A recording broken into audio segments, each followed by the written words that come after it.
In this video, I'll show you how to create a meditation playlist on Spotify. If this helps you, please consider subscribing and giving the video a like so others can find it. The first thing you're going to do is open Spotify, then you're going to head to your library on the bottom right. Once you're here, go ahead and tap on playlist on the top left corner and then select the plus icon to create a new playlist.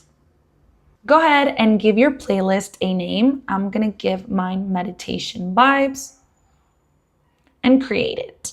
Now that your playlist is ready, we're going to start adding music and healing sounds so you can hear them during your meditation. And to do that, you're going to search the following keywords that I'm going to leave right here on the screen.